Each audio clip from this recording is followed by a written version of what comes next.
अध्याय 3। भगवान कल्कि को भगवान शिव और पार्वती से आशीर्वाद प्राप्त हुआ। पाठ 1।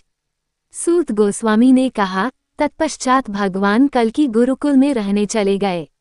उन्हें आते देख महेंद्र पर्वत पर रहने वाले महाशक्तिशाली परशुराम ने उन्हें अपने आश्रम में ले लिया। पाठ 2। भगवान परशुराम ने कहा, मेरे प्यारे बच्चे, मैं तुम्हारा शिक्षक बनूंगा और इसलिए तुम मुझे अपना आचार्य मान सकते हो। मैं महान शक्तिशाली ऋषि जमदग्नि का पुत्र हूँ और इस प्रकार मैं भृगु वंश से हूँ। पाठ 3-4। मैं चारों वेदों, व्याकरण और वेदों की 6 शाखाओं का अच्छा ज्ञाता हूँ। मैं बाण चलाने की कला में बहुत निपुण हूँ। पहले मैंने संपूर्ण पृथ्वी को क्षत्रियों से रहित कर दिया था और फिर देश का दक्षिणी भाग ब्राह्मणों को दे दिया था। उसके बाद मैं तपस्या करने के लिए महेंद्र पर्वत पर चला गया। हे ब्राह्मण पुत्र, तुम यहाँ रहकर जो भी शास्त्र पढ़ना चाहो पढ़ सकते हो। पाठ 5। सूत गोस्वामी ने कहा, परशुराम के ये वचन सुनकर कल्कि अत्यंत प्रसन्न हुए और तुरंत उन्हें सादर प्रणाम किया। तत्पश्चात उन्होंने अपने आध्यात्मिक गुरु के निर्देशन में वेदों का अध्ययन आरंभ किया। पाठ 6। कल्कि ने जमदग्नि के पुत्र के संरक्षण में 64 कलाओं में निपुणता प्राप्त की। उन्होंने वेदों की शाखाएं, हरियुर्वेद और ज्ञान के अन्य विभाग भी सीखे। इसके बाद उन्होंने अपने हाथ जोड़कर अपने गुरु से इस प्रकार कहा। पाठ 7। भगवान कल्कि ने कहा, हे प्रभु, कृपया मुझे बताएं कि मैं आपको किस प्रकार की दक्षिणा दूं ताकि आप प्रसन्न हो और मैं जीवन में पूर्ण सिद्धि प्राप्त कर सकूं। पाठ 8। परशुराम बोले, हे महान आत्मा, बहुत समय पहले ब्रह्मा ने समस्त जीवों के आश्रय तथा भगवान विष्णु से कले के प्रभाव को नष्ट करने की प्रार्थना की थी। मैं समझता हूँ कि आप वही परम पुरुष हैं जो संभल गांव में प्रकट हुए हैं। पाठ 9। तुमने मुझसे बाण चलाने की कला सीखी है। तुम शुकदेव गोस्वामी से दिव्य ज्ञान प्राप्त करोगे और भगवान शिव तुम्हें एक शक्तिशाली हथियार प्रदान करेंगे। इसके बाद तुम सिंगल द्वीप की पद्मा नामक स्त्री से विवाह करोगे। तुम्हारा उद्देश्य सनातन धर्म की पुनः स्थापना करना है। पाठ 10। इसके बाद आप पूरी दुनिया पर विजय प्राप्त करने के लिए निकलेंगे और उस विजय के दौरान आप कई पापी राजाओं को हराएंगे जो कले के प्रतिनिधि हैं। आप बौद्ध धर्म के कई अनुयायियों का भी सफाया करेंगे और अंत में आप दुनिया पर शासन करने की जिम्मेदारी देवापी और मारू को सौंपेंगे। पाठ 11। मैं ये जानकर ही पूर्ण संतुष्ट हूँ कि आप ये लीलाएं करेंगे, अतः किसी अन्य दक्षिणा की आवश्यकता नहीं है। जब धर्म के सिद्धांत पुनः स्थापित हो जाएंगे तब लोग बिना किसी बाधा के यज्ञ, दान और तपस्या करेंगे। पाठ 12। परशुराम के ये वचन सुनकर और उन्हें 3 बार प्रणाम करके देवताओं के गुरु भगवान कल्कि भगवान महादेव के पास गए और उनकी स्तुति करने लगे। पाठ 13। भगवान शिव को, जो शीघ्र प्रसन्न हो जाते हैं, सादर प्रणाम करके तथा भक्तिपूर्वक उनकी पूजा करके भगवान कल्कि ने अपने मन को पुनर्ता वश में रखते हुए बोलना आरंभ किया। पाठ 14। भगवान कल्कि ने कहा, हे शंकर, आप सबसे वृद्ध हैं, गौण के पति हैं, जगत के स्वामी हैं, जीवों के एकमात्र रक्षक हैं और सबके आश्रय हैं। आपकी गर्दन में वबुकी नाग सुशोभित है, आपकी 3 आँखें और 5 सिर हैं। आप हमेशा दिव्य आनंद में लीन रहते हैं और अपने भक्तों को मोक्ष प्रदान करते हैं। मैं आपको प्रणाम करता हूँ। पाठ 15। आप योग के स्वामी हैं और वासनाओं का नाश करने वाले हैं। आपका स्वरूप देखने में भयानक है। आपका सिर हमेशा गंगाजल से भीगा रहता है। आपके सिर की जटाएं अत्यंत मनमोहक लगती हैं। आपके माथे पर अर्धचंद्र का चिन्ह सुशोभित है और आप महाकाल के साक्षात स्वरूप हैं। मैं आपको प्रणाम करता हूँ। पाठ 16-17। आप भूत प्रेतों की संगति में शमशान में अक्सर जाते हैं और प्रलय के समय आप अपने हाथों में त्रिशूल और अन्य हथियार रखते हैं। आपके क्रोध से निकलने वाली प्रचंड अग्नि से पूरी सृष्टि जलकर राख हो जाती है। बद्ध जीव इस संसार में मिथ्या अहंकार के प्रभाव में जन्म लेते हैं और उनके शरीर 5 स्थूल भौतिक तत्वों से बने होते हैं। आप तमोगुण के स्वामी हैं और इस प्रकार आप भौतिक ब्रह्मांड के निर्देशकों में से एक हैं। यद्यपि आप सार्वभौमिक मामलों में शामिल हैं, आप हमेशा भौतिक संगति से दूर रहते हैं क्योंकि आप दिव्य परमानंद में लीन रहते हैं। मैं आपको प्रणाम करता हूँ। पाठ 18। मैं भगवान शिव की पूजा करता हूँ, जो ब्रह्मांड के रक्षक और सभी जीवों के परमात्मा हैं। वे भगवान विष्णु के गुणात्मक अवतार होने के कारण सदैव विजयी रहते हैं और धर्म के सिद्धांतों की रक्षा करके संतों का उद्धार करते हैं। वे दिव्य ध्वनि के साक्षात स्वरूप हैं, दिव्य गुणों के भंडार हैं और महान बुद्धि के स्वामी हैं। पाठ 19। आपके आदेश से वायु चलती है, अग्नि जलती है, सूर्य गर्मी और प्रकाश वितरित करता है तथा चंद्रमा, ग्रह और तारे आकाश को प्रकाशित करते हैं। मैं आपको प्रणाम करता हूँ। पाठ 20। आपके आदेश से पृथ्वी समस्त चराचर प्राणियों को धारण करती है, इंद्र राम की वर्षा करते हैं, काल सबके कर्तव्यों का विभाजन करता है तथा ब्रह्मांड का आश्रय सुमेरु पर्वत मध्य में स्थित रहता है। मैं भगवान शिव के विश्वरूप को नमस्कार करता हूँ। पाठ 21। इन प्रार्थनाओं को सुनकर सर्वज्ञ भगवान शिव पार्वती सहित भगवान कल्की के समक्ष प्रकट हुए और दीर्घ मुस्कान के साथ उनसे बोले। पाठ 22। भगवान शिव ने अपने हाथों से भगवान कल्की के पूरे शरीर को सहलाया और फिर कहा, हे सभी प्राणियों में श्रेष्ठ, कृपया मुझसे वह वर मांगिए जो आप चाहते हैं। पाठ 23। इस पृथ्वी पर जो भी व्यक्ति आपकी महिमा में प्रार्थनाओं को निष्ठापूर्वक सुनेगा, वह इस जीवन में तथा अगले जीवन में भी सभी प्रकार की सिद्धियां प्राप्त करेगा। पाठ 24। यदि कोई विद्यार्थी इन प्रार्थनाओं का पाठ करता है तो उसकी शिक्षा सफल होगी। यदि कोई धर्मपरायण व्यक्ति इन प्रार्थनाओं का पाठ करता है तो उसे पुण्य की प्राप्ति होगी, और यदि कोई इंद्रिय भोगी इन प्रार्थनाओं का पाठ करता है तो उसे सभी प्रकार की इंद्रिय तृप्ति का आनंद मिलेगा। जो कोई भी इन प्रार्थनाओं का पाठ करता है या सुनता है, उसकी सभी इच्छाएं पूरी होती हैं। पाठ 25। ये घोड़ा गरुड़ से प्रकट हुआ था और यह अपनी इच्छा से कहीं भी जा सकता है और कई अलग अलग रूप धारण कर सकता है।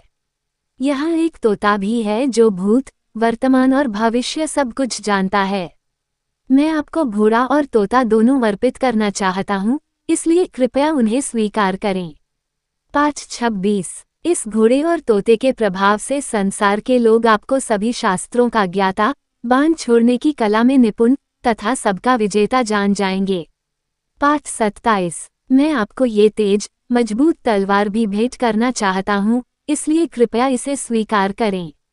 इस तलवार का हैंडल रत्नों से सजा हुआ है और यह अत्यंत शक्तिशाली है। इस प्रकार ये तलवार पृथ्वी के भारी बोझ को कम करने में आपकी सहायता करेगी। पाठ 28। ये सब सुनने के बाद भगवान कल्की ने प्रणाम किया और फिर भगवान शिव द्वारा दिए गए घोड़े की पीठ पर सवार होकर संभला गांव के लिए प्रस्थान किया। पाठ 29। घर पहुंचकर भगवान कल्की ने अपने पिता, माता और भाइयों को प्रणाम किया और जो कुछ हुआ था उसे बताया तथा अपने गुरु परशुराम के आदेशों के बारे में बताया। पाठ 30।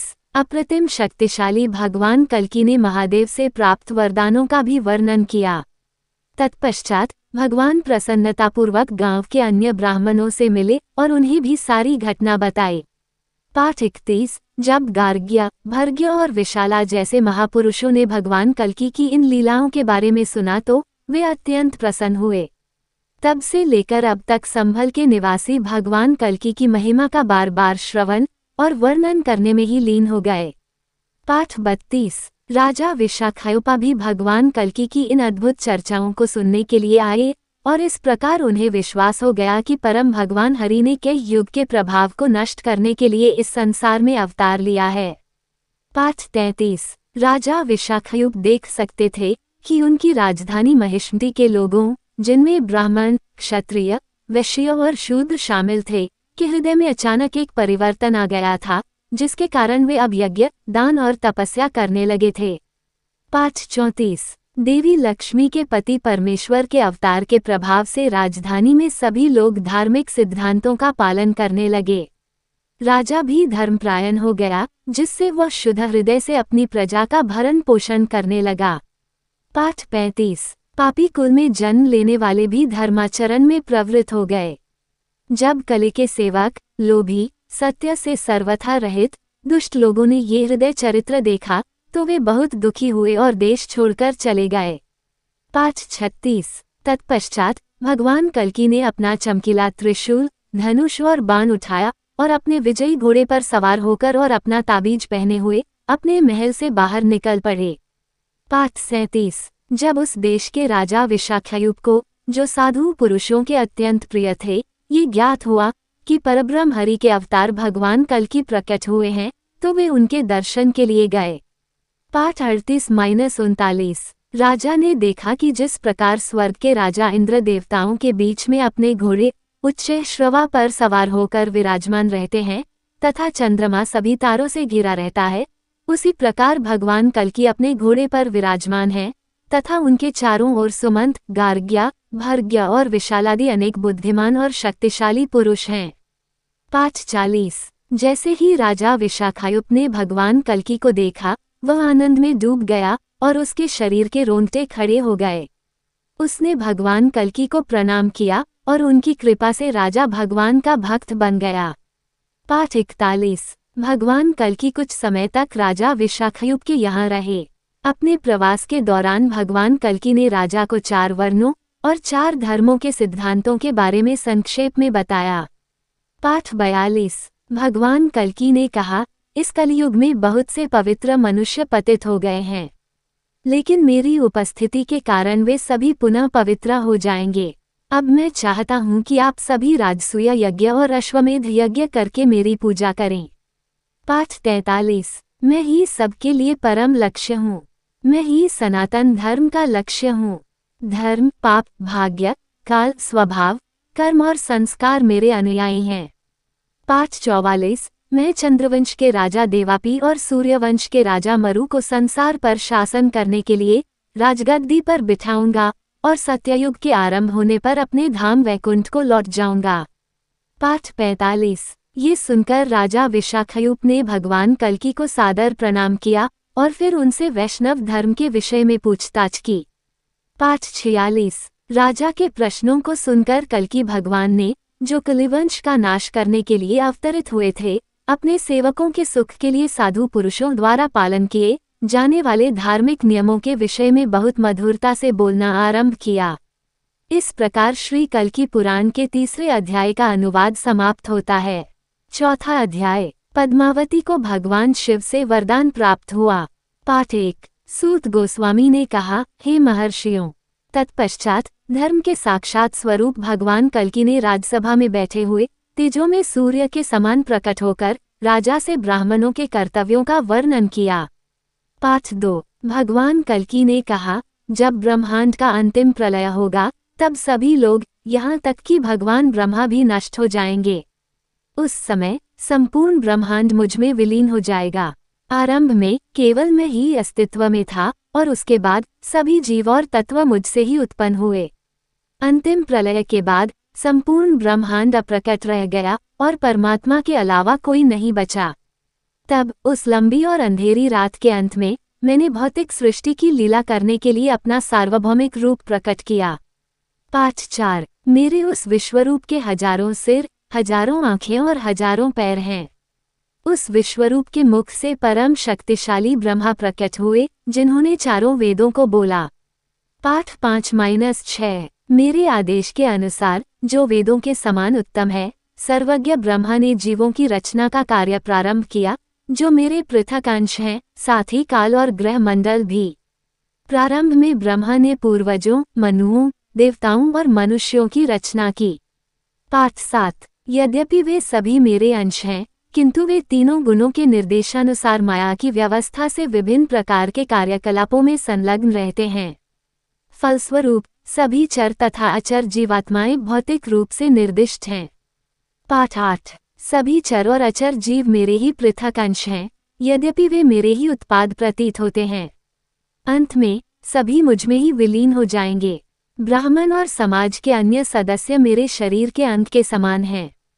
पाठ 9। ब्राह्मण लोग सदैव यज्ञ, वेदों का अध्ययन, तपस्या तथा दान आदि भक्तिमय कार्यों द्वारा मेरी पूजा करते हैं। पाठ 10। जो द्विज भक्त वेदों के तात्पर्य का उपदेश देते हैं तथा स्वयं वेदों के साक्षात स्वरूप हैं, वे मुझे इस सीमा तक प्रसन्न करते हैं जितना कोई भी देवता या अन्य कोई भी नहीं कर सकता। पाठ 11। वैदिक ज्ञान केवल द्विजों के कर्म से ही फैला है। इस संसार में जितने भी जीव हैं, जो मेरे अंश हैं, वे सभी वेदों द्वारा संरक्षित हैं। इस निष्कर्ष पर पहुँचे कि जो लोग द्विज हैं, वे ही मेरे शरीर को पालने के मुख्य साधन हैं। पाठ 12। इसलिए मैं अपने शुद्ध सतोगुणी पद से ब्राह्मणों को नमस्कार करता हूँ। जो द्विज हैं, वे सबके आश्रय हैं और मुझे ही संपूर्ण जगत का आधार मानकर मेरी सेवा करते हैं। पाठ 13। विशाखयुक्त ने कहा, हे प्रभु, कृपया मुझे सच्चे ब्राह्मण के लक्षण बताइए। वे किस प्रकार आपकी भक्ति करते हैं? ऐसा प्रतीत होता है कि आपकी कृपा से उनके शब्दों में वैदिक आदेशों का भार है। पाठ 14। भगवान कल्कि ने कहा, मैं दृश्यमान गतिशील और गतिशील संस्थाओं के दायरे से परे रहता हूँ। जैसा कि वेदों में वर्णित है, मैं अव्यक्त भगवान के रूप में विख्यात हूँ। वेद ब्राह्मणों के मुखों के माध्यम से विभिन्न रूपों में प्रकट होते हैं। पाठ 15। ब्राह्मणों का धर्म है कि वे मेरी शुद्ध भक्ति करें। उनकी भक्ति से प्रसन्न होकर मैं प्रत्येक युग में देवी लक्ष्मी के साथ अवतार लेता हूँ। पाठ 16। विवाहित या अविवाहित ब्राह्मण महिलाओं को एक पवित्र धागा तैयार करना चाहिए। उन्हें धागे की 3 किस्में लेनी चाहिए और उन्हें 6 चक्र बनाने के लिए मोड़ना चाहिए। पाठ 17। वेदों के अनुसार पवित्र धागा 6 चक्रों वाला होना चाहिए। ये कंधे से नाभि तक कमर को 2 भागों में बांटता है। पाठ 18। ऐसा पवित्र धागा उन ब्राह्मणों द्वारा पहना जाना चाहिए जो यजुर्वेद का अध्ययन करते हैं। जो सामवेद का अध्ययन करते हैं, उन्हें पवित्र धागा नाभि के नीचे पहनना चाहिए। ये वैदिक आदेश है। जब पवित्र धागे को बाएं कंधे पर रखा जाता है तो यह व्यक्ति को शक्ति प्रदान करता है। पाठ 19। द्विजों का ये कर्तव्य है कि वे माथे पर मिट्टी, राख या चंदन का तिलक लगाएं। शरीर पर तिलक लगाना भक्ति का एक अंग है। ब्राह्मण अपने माथे पर नाक से लेकर केश तक तिलक लगाते हैं। पाठ 20। तिलक की लंबाई 3 अंगुल होनी चाहिए। तिलक के भीतर भगवान विष्णु और भगवान शिव का वास है। इसलिए किसी व्यक्ति के तिलक को देखने मात्र से ही वो पाप कर्मों से मुक्त हो जाता है। पाठ 21। स्वर्ग लोक ब्राह्मण के हाथों में विद्यमान है। लोक वेदों से भिन्न नहीं है। यज्ञ सामग्री भी ब्राह्मण के हाथों में विद्यमान रहती है। उसके शरीर में सभी तीर्थस्थान विद्यमान रहते हैं तथा धार्मिक सिद्धांतों के प्रति आसक्ति, साथ ही भौतिक प्रकृति के तीनों गुण उसकी नाभि में निवास करते हैं। पाठ 22। गायत्री मंत्र ब्राह्मण का आहार है और उसका हृदय परब्रह्म का निवास स्थान है। ब्राह्मण की छाती पर धार्मिक सिद्धांत निवास करते हैं और उसकी पीठ पर धर्म निवास करता है। पाठ 23। हे राजन, ब्राह्मणों को समाज का असली नेता माना जाता है, इसलिए सभी का कर्तव्य है कि वे उनकी पूजा करें और उन्हें प्रसन्नतापूर्वक अभिवादन करके उनका सम्मान करें। भले ही ब्राह्मण चारों आश्रमों में से किसी भी आश्रम से संबंधित हों, लेकिन वे हमेशा मेरे मिशन को अपना मुख्य कार्य मानते हैं। पाठ 24। यहाँ तक कि युवा ब्राह्मण लड़के भी दिव्य ज्ञान और तपस्या से समृद्ध हैं। इस कारण से वे मुझे बहुत प्रिय हैं। वास्तव में मैं उनके कथनों की सच्चाई को दिखाने के लिए भौतिक जगत में अवतार लेता हूँ, जो हमेशा वेदों पर आधारित होते हैं।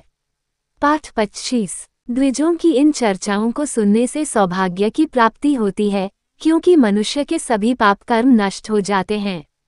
वास्तव में इस प्रकार विनम्र श्रवण से मनुष्य कले के कल्मश से मुक्त हो सकता है, जिससे उसके हृदय में कोई चिंता या भय प्रवेश नहीं कर सकेगा। पाठ 26। भगवान कल्कि के मुखकमल से कल्मश का नाश करने वाली इन चर्चाओं को सुनकर महाप्रतापी वैष्णव राजा विशाखयुक्त शुद्ध मन से चले गए। पाठ 27। दिन बीत गया और शाम होने को आई, तभी भगवान शिव के कृपापात्र परम बुद्धिमान शुकदेव भगवान कल्कि की इच्छानुसार विचरण करते हुए उनके समक्ष पहुँचे।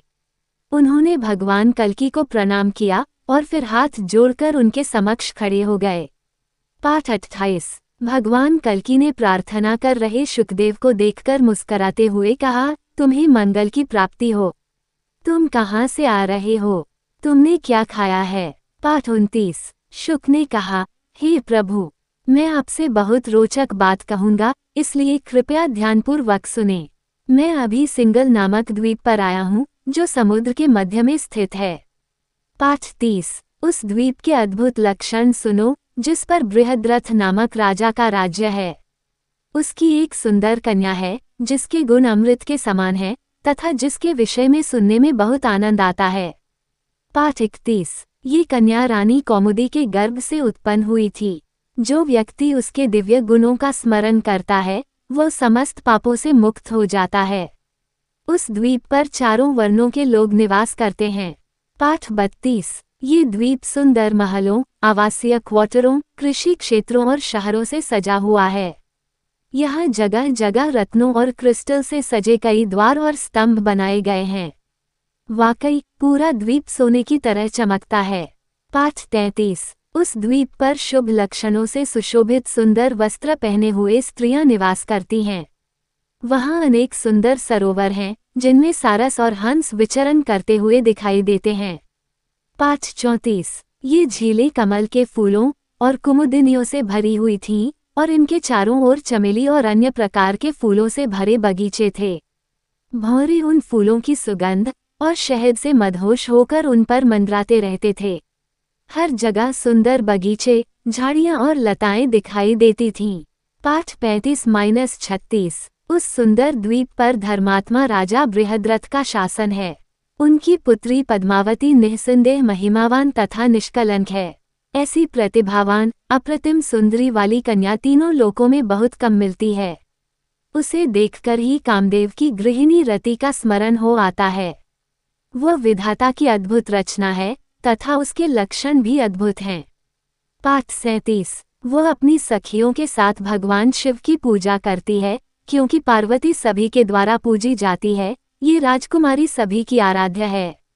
अपनी सखियों के साथ वह मंत्रोच्चार और भगवान के ध्यान में पूर्णतया लीन रहती है।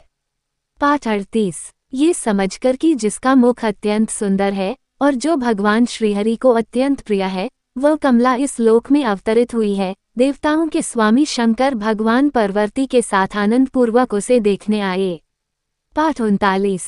भगवान शिव और पार्वती को अपने सामने आशीर्वाद देने के लिए उत्सुक देखकर पद्मावती लज्जा से अपना सिर नीचे झुकाकर खड़ी हो गई और कुछ भी बोल न सकी। पाठ 40। भगवान शिव ने कहा, हे सौभाग्यशाली, तुम्हें भगवान नारायण पति के रूप में मिलेंगे। वे खुशी खुशी तुम्हारा हाथ विवाह के लिए स्वीकार करेंगे। निश्चिंत रहो, पृथ्वी पर कोई दूसरा राजकुमार नहीं है जो तुम्हारे लिए उपयुक्त हो। पाठ 41। जो भी व्यक्ति वासना भरी दृष्टि से आप पर डालेगा, वह तुरंत स्त्री में परिवर्तित हो जाएगा, चाहे उसकी आयु कुछ भी हो। पाठ 42। चाहे वे देवता हों, राक्षस हों, नाग हों, गंधर्व हों, चारण हों या कोई और, यदि वे आपके साथ वैवाहिक संबंध का आनंद लेना चाहते हैं, तो वे तुरंत स्त्री में बदल जाएंगे। पाठ 43-44। हालांकि ये श्राप भगवान हरि पर लागू नहीं है, जो आपके एकमात्र पति हैं। ये केवल दूसरों पर लागू होता है। अब आप अपनी तपस्या छोड़ सकते हैं और घर लौट सकते हैं। अपने कोमल शरीर को और अधिक कष्ट न दें, जो महान सुख की प्राप्ति का उद्देश्य है। हे हरि के प्रेमी, हे कमला, कृपया अपने कोमल और कोमल शरीर का ध्यान रखें। पद्मावती को अपना आशीर्वाद देने के बाद भगवान शिव दृष्टि से गायब हो गए। पाठ 45। भगवान शिव से मनचाहा वरदान पाकर पद्मावती की खुशी का ठिकाना नहीं रहा, उसका चेहरा खिल उठा। फिर उसने उमा और महादेव को प्रणाम किया और घर लौट आई। इस प्रकार श्री कल्की पुराण के चौथे अध्याय का अनुवाद समाप्त होता है।